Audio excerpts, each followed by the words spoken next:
Hello friends and welcome again. Today we are discussing about the DNA fingerprinting.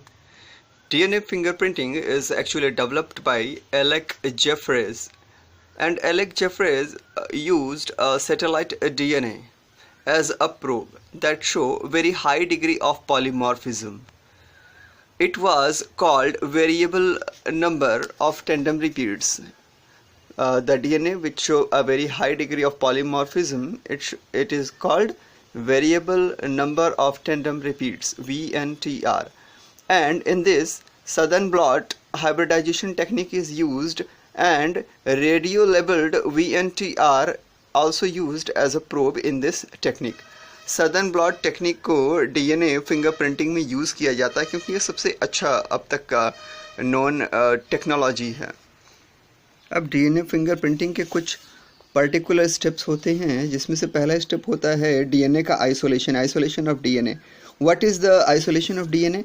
Actually DNA के isolation में होता ये है कि किसी फ्रेगमेंट से, जैसे ब्लड सेल से या जो भी चीज़ हमें मिली हो, हेयर से, स्किन से, किसी भी सेल से क्रोमोसोम से पहले डीएनए को निकाला जाता है। फिर सेकंड स्टेप में पॉइंट नंबर 2 यहाँ पे देखिए, सेकंड में digestion of DNA by restriction endonucleases, यानी उस पूरे जो बड़ी, अब ये तो बहुत ज़्यादा होगा क्रोमोसोम, तो वहाँ से पर्टिकुलर डीएनए का डाइजेशन करा लिया जाता है, जिसमें कि पॉलीमॉर्फिज्म बहुत ज़्यादा हाईएस्ट डिग्री पे शो होती है रेस्ट्रिक्शन एंडोन्यूक्लियस की प्रेजेंस में। वही करता है, रेस्ट्रिक्शन एंडोन्यूक्लियस ही ऐसा कर सकता है। थर्ड स्टेप में separation of DNA fragments by electrophoresis. Electrophoresis technique है जिसमें इलेक्ट्रिक वोल्टेज का यूज़ किया जाता है, और इसमें पोर्स होते हैं अलग अलग साइजेस के, जिसमें से डीएनए फ्रेगमेंट्स को हम अलग अलग शेप और साइज में निकाल सकते हैं। तो separation of DNA fragments by electrophoresis. Next fourth step में क्या होता है, अब वो जो छोटे छोटे फ्रेगमेंट्स मिल गए हैं उनका ट्रांसफ़र किया जाता है, इसी को ब्लॉटिंग कही जाती है। ट्रांसफरिंग और blotting of separated DNA fragments to synthetic membranes such as nitrocellulose और nylon। मेनली नाइट्रोसेलुलोज का यूज़ किया जाता है क्योंकि सबसे अच्छा माना जाता है कि नाइट्रोसेलुलोज सबसे अच्छा पेपर होता है इस वर्क के लिए, और आसानी से हम डीएनए को फ्रेगमेंट्स को फिर फिंगरप्रिंट कर सकते हैं। फिफ्थ स्टेप में क्या होता है? सो फिफ्थ स्टेप में hybridization using labeled VNTR variable number tandem repeats probe। अब उसका क्या बोलते हैं, लेबल्ड का मतलब होता है कि किसी न किसी तरीके से हमने इसको ऐसा अलग मार्क कर लिया, चाहे उसको रेडियो लेबल्ड कर दिया, चाहे जो भी कर दिया, जिससे कि हम आसानी से उसको पकड़ पाएँ, उसको समझ पाएँ। लास्ट स्टेप में क्या होगा? लास्ट स्टेप में detection of hydrolyzed DNA fragments by autoradiography. अब उसमें ऑटो रेडियोग्राफी की जाती है। तो इस तरह से हम जो हमारी जो 6 स्टेप हैं, इस 6 स्टेप से हम पता लगा सकते हैं कि जो भी पुराना जो डीएनए है और जो नया डीएनए जिसको हम मिला के चेक करने, दोनों में कुछ सिमिलरिटीज़ हैं या नहीं हैं। इसका एक सिमेटिक रिप्रेजेंटेशन देख लिया जाए तो ये डीएनए फिंगरप्रिंट का एक सिमेटिक रिप्रेजेंटेशन है, और इसमें यहाँ पे पेरेंट क्रोमोसोम्स को अलग अलग कलर में लिया गया है। क्रोमोसोम नंबर 7 को, ये देखिए, क्रोमोसोम नंबर 7 को ब्रिक रेड कलर से ले लिया गया है, क्रोमोसोम नंबर 2 को येलो कलर में, और इसको स्काई ब्लू कलर में क्रोमोसोम नंबर 16 को। पेरेंटल क्रोमोसोम में जो पैटर्नल क्रोमोसोम है, जैसे जो फादर से आता है और जो मदर से आता है, यानी दोनों सेट्स को लिया गया है। याद रखने वाली बात यह है कि जो टेंडम रिपीट्स होते हैं वो फादर और मदर दोनों में ऐसा नहीं कि सेम टू सेम होंगे, ये अलग अलग हो सकते हैं। जैसे क्रोमोसोम नंबर 7 पे देखिए, यहाँ पे 3 ब्लॉक्स ही दिख रहे हैं, और जबकि यहाँ मैटरनल वाले में 4 ब्लॉक्स दिख रहे हैं। So it varies in father and mother. Tandem repeats जो हैं वो वेरी कर सकते हैं।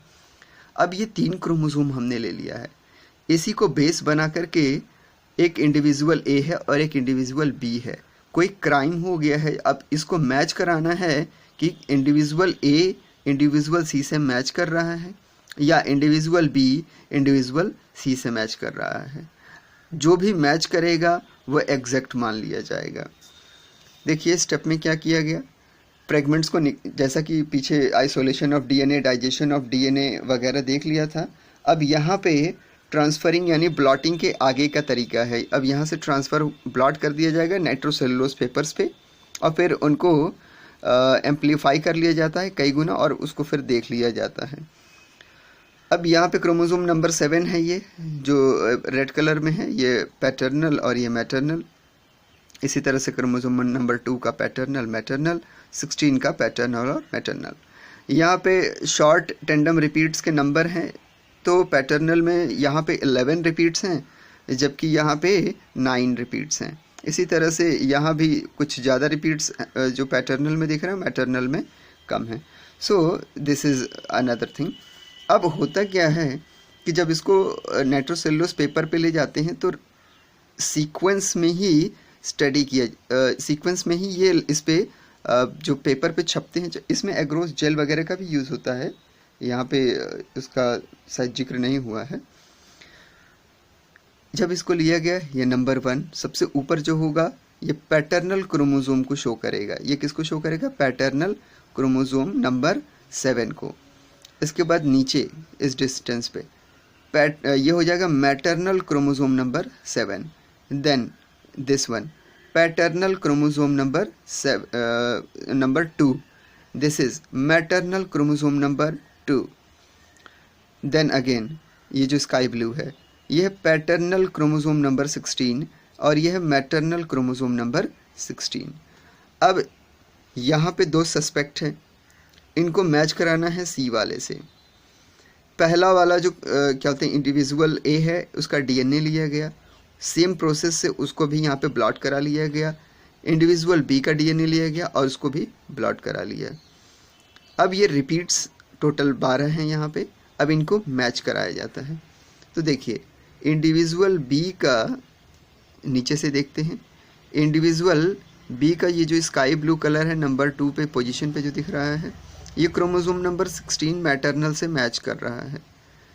और इंडिविजुअल बी का ये जो नंबर 5 के पास स्काई ब्लू दिख रहा है, ये पैटर्नल से भी मैच कर रहा है। इसी तरह से येलो वाला मैटरनल से मैच कर रहा है। यहाँ येलो वाला ये भी पैटर्नल से मैच कर रहा है। देन ये रेड वाला ये मैटरनल से मैच कर रहा है सी के, और ये रेड वाला मैच कर रहा है किस? पैटर्नल से सी के। तो ये तो एग्जैक्ट कॉपी हो गई सी की, यानी जो बी इंडिविजुअल है वही सी है। तो इस तरह से क्राइम सस्पेक्ट को हम पकड़ते हैं डीएनए फिंगरप्रिंट टेक्निक का यूज़ करके, जबकि ए वाले की मैचिंग ऐसी नहीं है, अलग मैचिंग्स हैं। So DNA fingerprint is used in this sense also.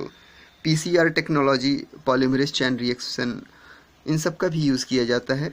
ये जो नाइट्रोसेलुलोज पेपर है ये एक्चुअली एग्रोस जेल या कई बार अगर पे भी यूज़ किया जाता है। So this is all about the DNA fingerprinting. Thank you.